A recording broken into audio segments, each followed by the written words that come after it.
Hey guys, it's Russell back, and on today's video I'm going to show you how to do a couple of things that's all steering wheel related. I'm going to show you how to pull this steering wheel off because there's a few things in here that we need to fix. Number one, no horn. I had pulled this off previously, and what's missing? Well, the horn wire is missing. We've got that right there. There is a piece of plastic that the horn wire clicks into, which is right here. It's that this is a turn signal cancel ring, and this white piece of plastic is supposed to stick up into that hole, and that wire clicks into it. That's gone, or that's broken. And then while we're in there, I have a problem. Let me show you. We go right, that's fine, but it won't click down. And since I've got all this, it's coming off, I'm going to replace the entire switch assembly. Now, we're going to be using a couple of tools that you may not have in your toolbox, but they're not expensive. And I'm going to put a link to all these in Amazon. I'm going to be using the 2-arm steering wheel puller. I will be using this plate compressor to get the spring or the tension ring out, which you'll see you really need that. This is not expensive at all, okay? But it will make your life so much easier. All right, so obviously I've removed the horn, the vinyl cover, and we need to take this bolt off. Now this bolt right here is a 21 millimeter. All right, and just to speed up the video, I'm gonna use my impact wrench. I'm gonna try to do this one-handed. Okay. Now if you don't have that, you don't need that, you can use a regular ratchet set. So we're gonna put that aside. All right, now the wheel's not just gonna pull off. All right, there's a splined shaft in here that we need to press against, which is why we're gonna use the puller. I'm gonna set the puller up. It's gonna take 2 hands. I'll show you what it looks like. The bolts are gonna thread into this hole and this hole, and I'll show you what that looks like next. All right, I've got the 2 bolts secured. I've got the center bolt secured, and I'm gonna take a 14 millimeter socket, and I'm gonna try to do this one-handed.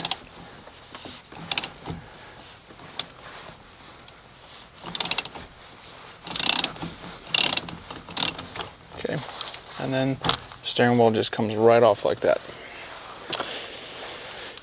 Now, this plate right here, okay, is spring loaded. And I'll show you when we get it off, there's a huge spring behind there. And there's a little C-clip that is right in there that you have to pull out. Now it's almost impossible to get this clip out without compressing it. Now I did this before by hand, and it was a horrible experience. So when I was looking at everything, so I'm going to take this puller, and it just threads on here. There's one side's metric and the other side is standard, so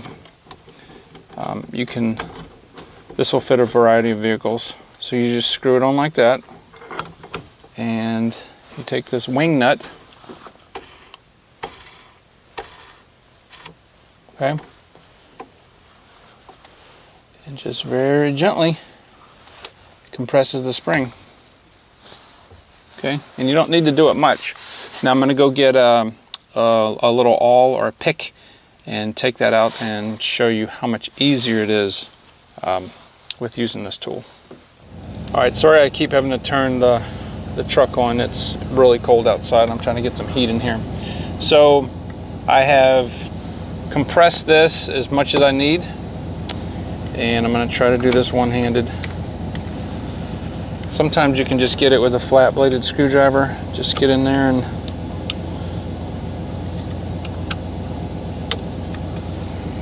or not.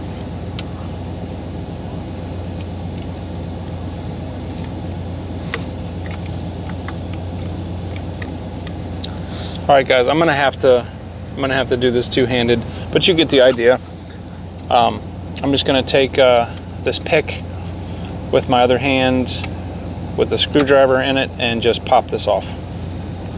All right, so once I have the screwdriver on the one end, I'm just gonna take the pick and work the other end out of the groove.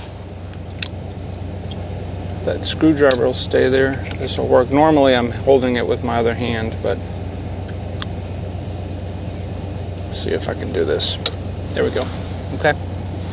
Now it's out. Now I just need to slide it up.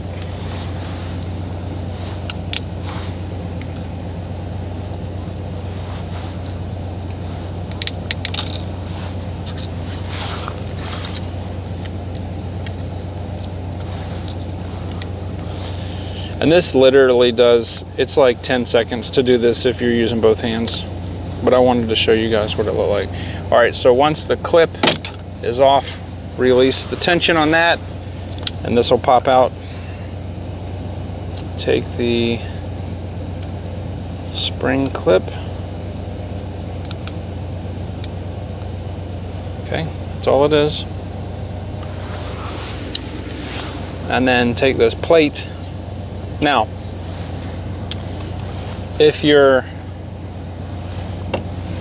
cancel ring, this is the cancel ring, if it's not broken, you're gonna have a tab or a tube right here. But obviously mine's broken. So that's what a broken one looks like. And that is what one that's not broken looks like. And it's just gonna sit just like that.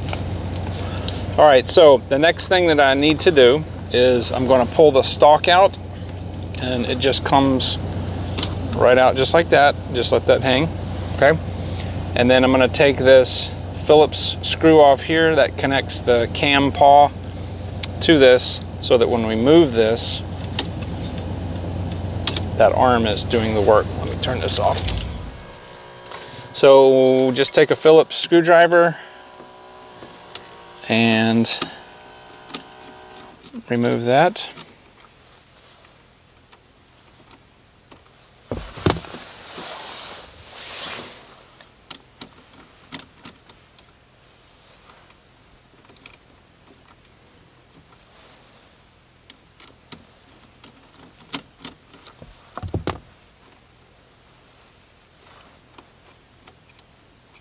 Okay. Once that's removed, you can take this, I'll show you what it looks like. It's just a little lever. Okay.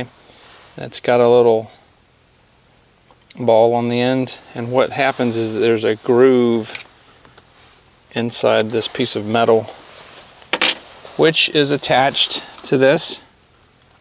Okay, when you move this, then it forces this. Okay. Next thing you need to do, there are 3 Phillips screws that attach this assembly. There's one there.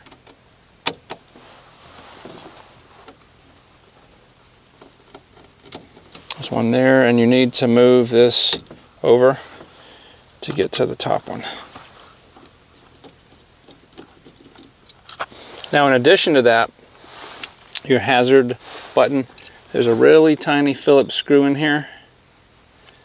So get your small screwdriver and take that loose. Okay, it's just a little tiny screw. All right, so I'll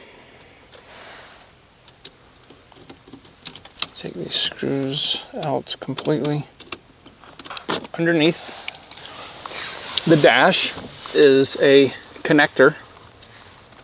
Okay, it's a connector right here. I'm just gonna plug it like that. Now this is going to slide up into the piece of plastic right here. what I'm going to probably do is I'm probably going to take some electrical tape and tape the wires straight so they don't snag anything. But the whole assembly is one piece. So let me get set up with the camera here and see if I can't show you guys how to do that. Alright, so I pulled this part out very gently, and I'm going to, like I said, I'm probably going to tape with some electrical tape like this so it will be easier to slide through here. But yes, it will come out that way.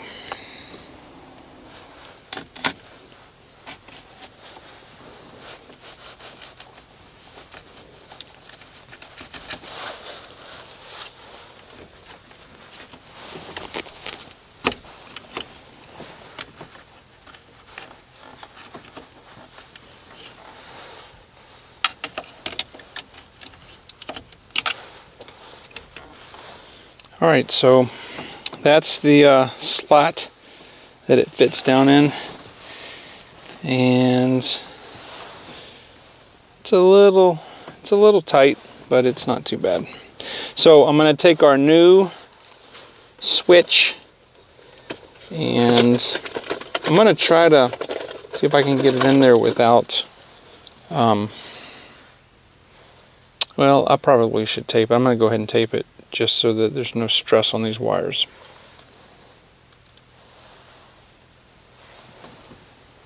So I want to show you the technique that I used. I took a long, thin, regular screwdriver and just very gently pressed on that, and as you see it sticking out right here, it really helps a lot if you will tape the wires slightly and then just very gently pull it out just like that.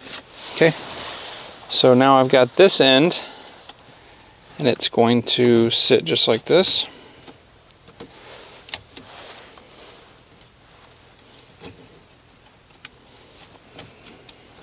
The wires are stiff, one from being cold and two from being in that box. So I'm going to go ahead and get this set up and get that plugged back in. Alright, so I've got our 3 screws in, I've got our arm put back in, and now, okay, everything's good. I'm going to go ahead and remove the electrical tape and plug that back in. Alright, so I made sure that everything works, the lights, the wipers, and everything's good. Obviously I've got that plugged up. I've got the spring back in here, and I'm going to take our compressor tool and go ahead and put the this right here back on. I have to be very careful because this is very easy to break. That has to engage the steering wheel and the hole in that. So I'm going to need to get this on like that, and I'm going to go ahead and thread the compressor back on and compress that and put the snap ring back in. Alright, so I've got the compressor set, and I'm pushing this the final way so it clicks into the groove, and make sure it's just in there all the way around, and you're done. Alright, so I very gently put the steering wheel on so as not to break the piece of plastic there. I'm going to go ahead and put the nut back on, and I'll just take my end pack.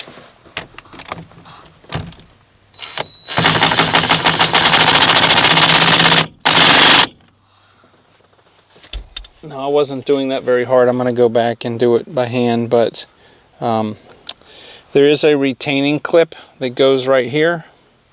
It was missing, so I'll put that back on. But What we'll need to do now is we'll need to take this horn piece. Now you have to be really careful with this because this is kind of fragile. There's a little notch right there and then a notch over there. And I'm going to have to do this with two hands, but basically when it makes contact with the horn, it will like that. So I'm going to go ahead and do that off camera. I can't do this one-handed.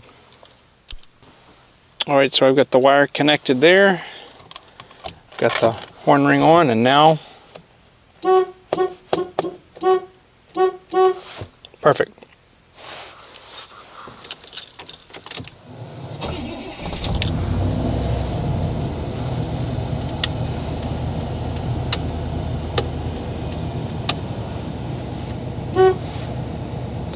Alright guys, so that is not a hard job. If you had taken this to the dealership, they probably would have charged you a couple $100 at least to do that. But I hope that this was informative and that you guys learned something. If you want to know more about this, then you know, on your own truck, a lot of vehicles are very similar to this, but the tools that we use will work on any GM vehicle, and yeah, save some money, do it yourself. So anyway guys, thank you for your viewership. If you like this video, if you'd like to see more of these type of repairs, then just leave me a comment below, subscribe, click that little bell icon, and I will talk to you in the next video.